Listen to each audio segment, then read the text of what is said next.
Hello everyone, it is Joe here from OmniPoke, the channel that brings you guys everything Pokemon. If you're looking for PTCGO codes, including the stuff from Crown Zenith, make sure you check out the Potown store. You can get a 5% discount on your orders using that code OmniPoke. For today's video, I'm going to be going over my Scarlet and Violet buy list. Pre-releases have started for this set, so I felt it was a good time to get into what I feel is most important to pick up for competitive play. So let's start off with the core essentials.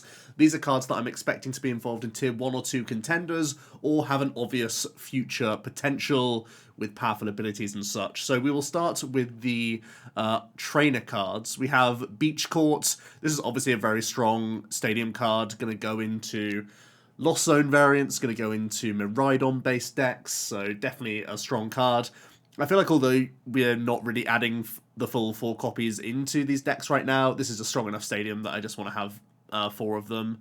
Mezagoza is something we rated really low in our set review, but it seems to be the best counter stadium that Lugia can use with coin flip upside of finding Pokemon, and it seems to be a little bit stronger than Tower of Darkness, so I'm going to say get 3 copies just to be safe, especially if you are looking to still play Lugia next set. Defiant Band I'm really not putting into many decks at all, but I feel like as this is a damage modifier, it's just a really good thing to have in the binder at some point, because it could become relevant at different stages in the format in the future. For supporters, we have some really good ones. Arven immediately can go right into Mew decks, Gardevoir decks, Miraidon decks quite comfortably, as it is our only way to find tool cards right now outside of just like Raihan or whatever. So really important to get this, and some item tutor is really solid. Miriam is currently alongside Clara, some of our best means of recovering Pokemon, so I do like this. I specifically enjoy this in Gardevoir. I play 2 copies in my current list, so really like having Miriam right now. It may be a short-lived supporter, but it seems to really fulfill a decent purpose. It may even find a way into certain builds of Lost Zone box if you want to have Pokemon recovery that isn't Clara.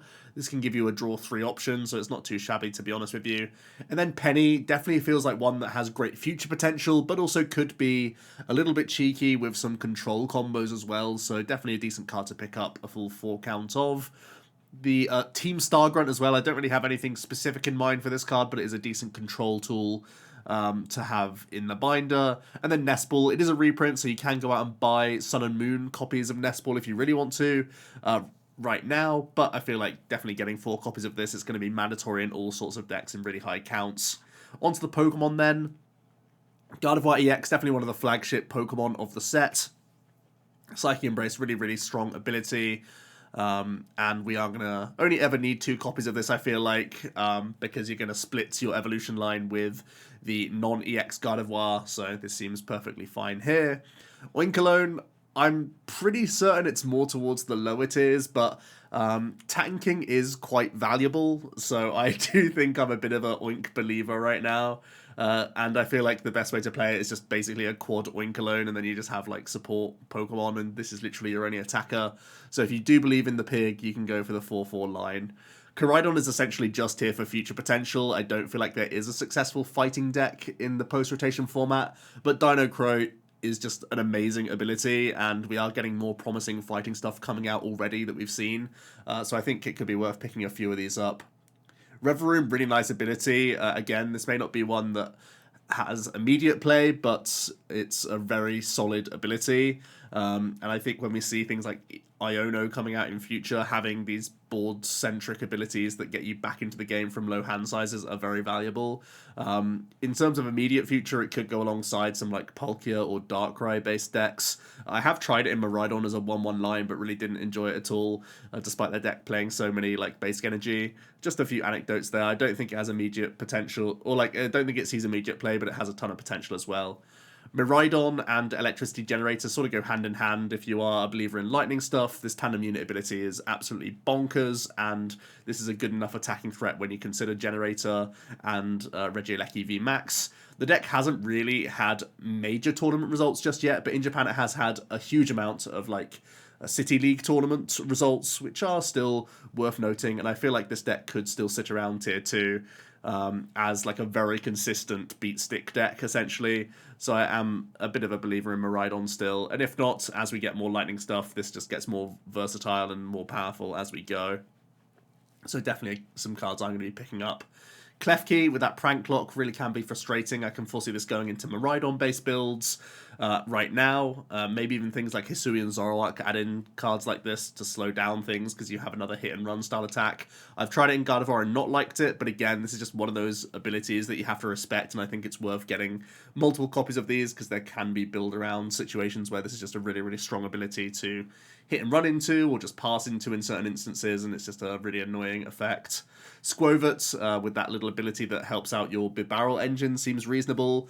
I don't feel like you'll ever play more than one copy, so that's completely fine. And then Horlucha as well, just an easy one-of include into decks. I can see this going into a ton of Lost Box variants to help out your mirror match, and I can also see possibly some Giratinas that go more sort of heavy down the single prize route of including this as well as just that nice math fixing card to improve your time in the mirror.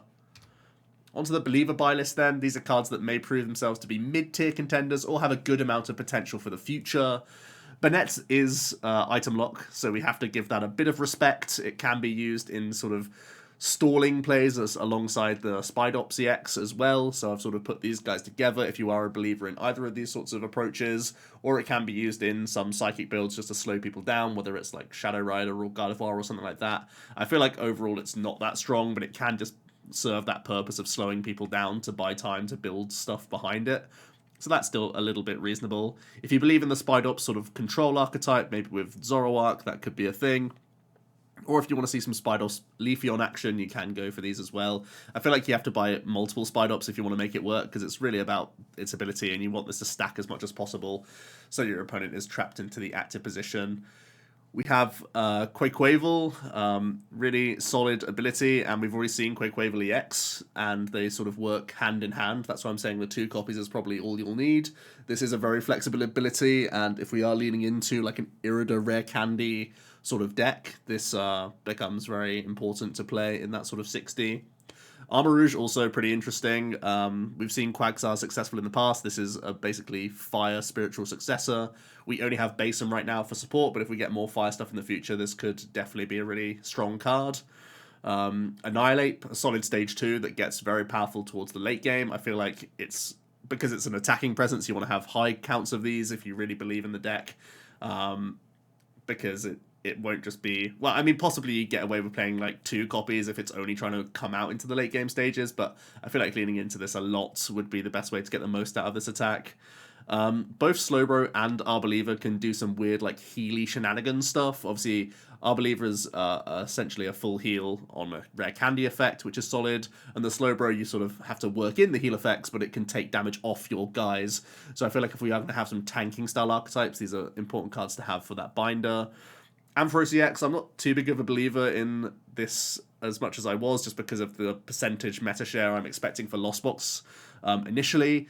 So I feel like it's a tough ask to make a Flaffy deck work, which is a real shame, but it is a solid attacker if the format is right. Pachirisu can be just a decent one-prize attacking one that I thought was worth mentioning, especially with Miraidon allowing you to like search this out just immediately just to get it going. And then Magnezone EX, if you really want to build around it, you can. We've already seen this in a kooky Miraidon Dialga deck, where it just played 1 copy of the Magnezone EX, but that was really a gimmicky deck. And I feel like this is probably a better deck if you try and like lean into the fact that you can share all this big chunky 2-prize of that sort of thing. So if you are a believer in Magnezone, you can go for this. Dondozo Tatsu, I actually think this has a ton of potential as a single prize attacking deck that could eventually be very good against Lost Box, because Dondozo has 160 hit points. It's just a fat boy, and if we can get speedier ways of binning our Tatsus, this actually becomes a really good low to the ground deck. It's just right now we don't have easy ways to search out and bin Tatsugiris consistently enough by like turn 1 or 2 that Ventrath is like doing enough damage. Every build I've seen so far of Dondozo Tatsu is just kind of like too slow and doesn't really get working. So as long as we get like more ball search for Tatsu or just more consistent ways of accelerating to Dondozo rather than just having 4 double turbos, this actually becomes a very viable one prize attacking deck. So this is actually a combo lying in wait to be much more powerful. And if we do get League Cups back, I'm super ready to play a deck like this, even at its power level now, because I think it'll be super fun as well. And then we have a couple other sort of trainer cards that I don't think are mandatory pickups.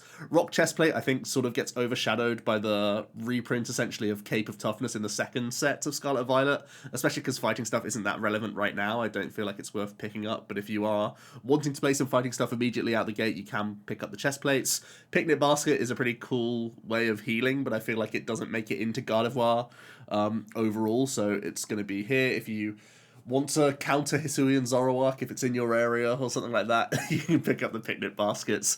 And then Jack really isn't that strong of a supporter card, even with our Ball Search like quite limited right now, especially for evolutions. This card still doesn't get a look in, so that just shows that he's like not really strong enough to be picked up. But there may be a specific deck that really needs to go wide on a huge number of evolutions to get it going. And who knows, this could end up being like a one-off in Lugia alongside Burnett just to get evolutions rolling for you, because this has the upside of getting you your V-Star plus 1 Archeops. So if you have 1 discard synergy piece, this is actually like better than a Burnett. So it is like a flexible supporter, but I really think it's kind of too niche and narrow overall, and it hasn't really seen success in many of the Lugias so far. So that is my buy list. Not a huge amount really from this set. I feel like the Gardevoir and the Miraidon are kind of like the 2 sort of flagship archetypes, and then we have like big includes of Nest Ball, Arven, Beach Court, and Mesagoza and Miriam. These seem like the ones that you absolutely guaranteed have to get. And then if you are playing like Lost Box, Horlucha's a no-brainer. And then a few things for future as well. So let me know what you guys thought about the buy list. Quite a short one and hopefully quite a cheap one for this set. Let me know your thoughts down below, and I'll see you for another video tomorrow. Cheers.